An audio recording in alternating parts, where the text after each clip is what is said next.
Okay, so what have you done, like in the past, like what have you done to book gigs? What I've done to book gigs, and I'm not actively pursuing a total hardcore right now. Okay. What I've done, the gig I got now, I just answered an ad in Craigslist, and the same thing with the.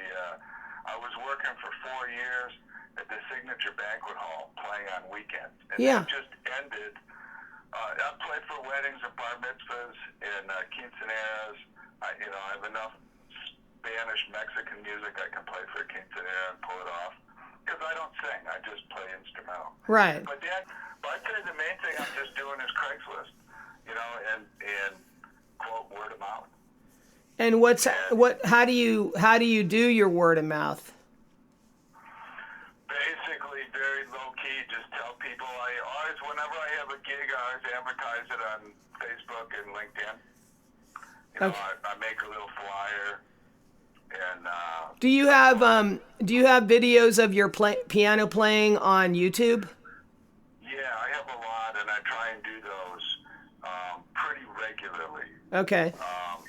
And not every single week, but pretty regularly.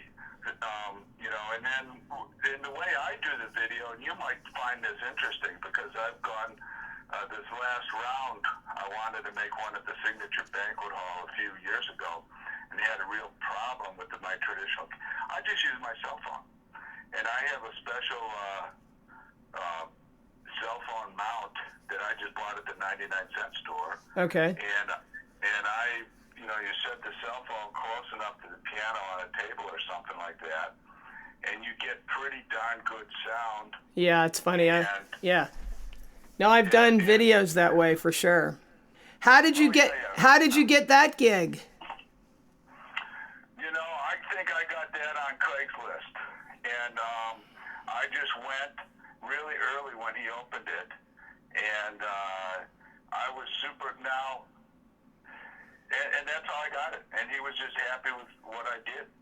And Right. Okay. So, for instance, one of the things that I have done is I've just I look and see and I go, okay, where did I get, what gigs did I do? And then I go, and how did I get the gig? And then how could I replicate that? So. And the kind of my thought process on your couple of things would be, okay, obviously, you'd probably want to be posting in Craigslist that you're available, that kind of thing, on a regular basis. And I don't know if you're doing that. no, that's a good idea. But I mean, I think that I've done that. I used to post ads there every week just that I was available. And okay, but then the next thing I would do would be to say, okay, so you played at the banquet hall for years. Okay, I would go on the internet and I would find every banquet hall within a 30-mile radius or whatever, and just start calling them up. That's a good idea. I did that just for pianos in restaurants in Los Angeles. Okay. And you can give me some feedback on that. I was surprised. There's only about 20 restaurants that appear to have pianos that I could find on doing a Google search or doing a search on the internet. Okay. In the greater Los Angeles area, and I was surprised there was so few. There's way more than that, just so you know. I mean, I get it. If you do a quick Google search, that's what you'll find, maybe 15 or 20 places. But then there's another thing I would do is check other musicians' websites. And the other thing is, the other thing that also, do you have a keyboard? Yes, I have a keyboard, but I prefer playing a real piano. I understand. I would one of the things I did was I got myself a very light, portable keyboard. Yeah, I have one that I'm super lucky to have. It actually was paid for me. I was for a gig paid for it on Privia. I have a Casio Privia. That's great. That's what I'm using. That's exactly what I'm using. It's a great keyboard. Yeah, it has a good sound, and volume, or touch sensitive. So Yeah, so it's a piano. Yeah, so then, I like, okay, well, I mean, it's up to you. If you totally only want to play places with pianos, then that's great. One thing, okay, right off the bat that I'm thinking of is too is that there are like a jillion senior living venues, and most of them have pianos. Yeah, I play one of those once a month, and just one, and that's a good thing. Those are tough, but I've been doing that for about at least 5 years. Like you said, you're lucky that you're playing, and I'm going, well, I don't think I'm lucky. I think I, kind of bust my bootay to like. Well, that's a good idea. You do a lot more. See, now, for most of my career, quote unquote, because I'm 60 and I'm remarkably lucky to be as healthy as I am and still vigorous. And when I was doing video, I was working 60 hours a week, so it was hard for me to really fully pursue the music. And I just get lazy bad habits. Right. And this is a good idea about calling banquet halls, call senior living venues to really see what you can do. And then go on other piano players' websites and look and see what venues they're playing at and make a list from that. I've done that many times. The other thing I've done is gone on Yelp, and I've just typed in piano bars on Yelp, and then you'll get any piano bars that are near you. Right. And that's been a sort, like the first couple calls that I made on Yelp, I booked a gig that within probably 2 or 3 phone calls, I booked a gig that I did for 4 or 5 years. I did it every week. So, that was a $20,000, or I don't know, probably more than that, phone call. That was a good one. But yeah. And I'm working as a security guard and a piano player, and of those 3, playing the piano is by far the best. And yeah, I mean, the senior living venues, how much do you make at the senior living venue that you're playing at? $60 for an hour, but I usually play for like a good hour and 15 minutes. I try and play a long set just so. All right. Well, some of them pay even 100 or 150. If you have a lively, I would concentrate on doing a really upbeat, trying to make the set as interactive as possible, and engage the audience. That's good advice, because I'm a boogie-woogie piano player. I love playing boogie. In fact, I play a lot of Elvis songs because those are perfect for boogie-woogie music. Great, man. Yeah, that's right. Switch, rock and roll, baby. That's right. Yeah. Hound dog. Exactly. And I can actually improvise in a fast boogie.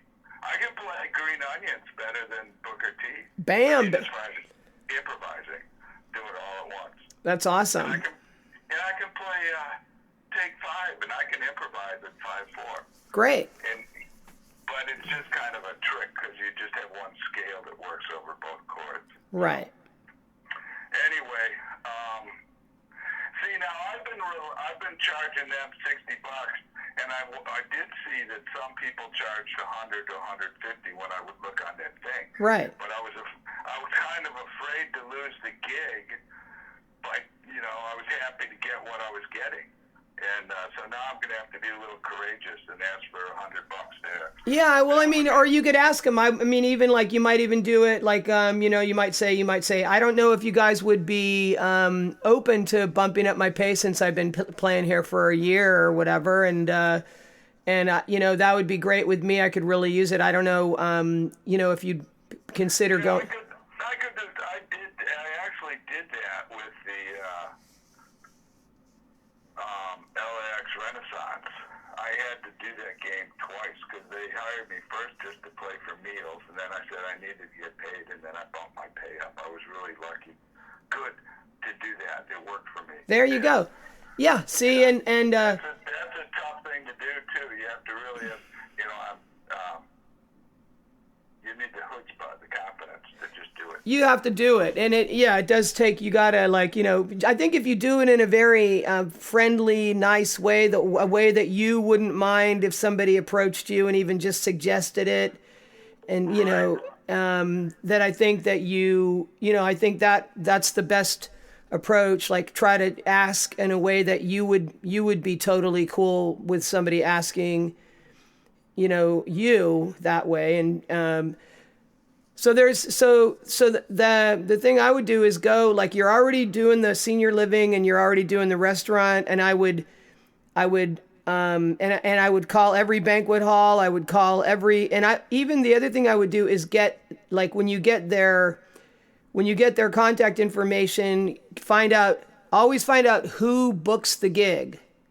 Like, you want to find out because you don't want to just call up and talk to the receptionist and give them all the information and then find out they're not the right person. You want to find out who it is that books the gig and then talk to them.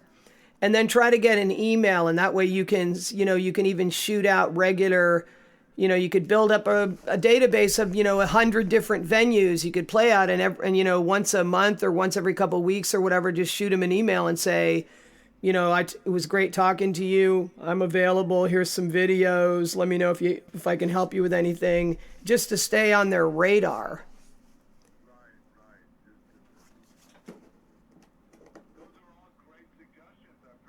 You're taking the time to call me and share them with me. Absolutely, man. And then the only one other thing I would do is even just add in everybody that that lives in the area that you have an email for, and just send out a regular thing telling people that you play. Yeah, I do that, like once a month, that this is the gigs when there's something, the banquet hall, I couldn't invite them, so I didn't bother for that. But right now at the LAX, I do that, and that's a good idea. I don't really have a very big list of friends, quote unquote. All right, but I mean, but just the people I know, I send it to, and that's a great idea too.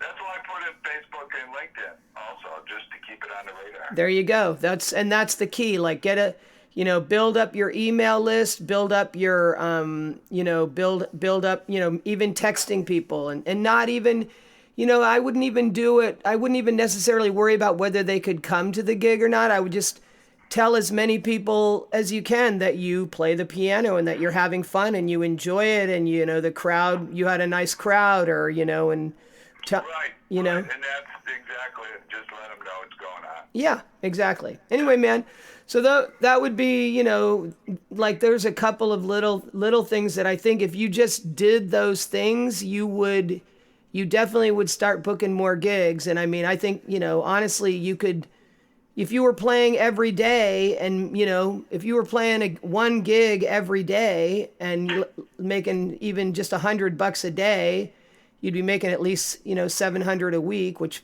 probably wouldn't hurt. That would be awesome. It would be unbelievable, actually. Yeah, and I'm sure you can easily do that. I'll bet you could do 2 gigs in a day. I've done 5 gigs in a day before, and Wow. and it's just really going after it. It's really marketing. It's really just putting, like just telling people and finding more people to tell and making that list and telling people. Anyway, there you go.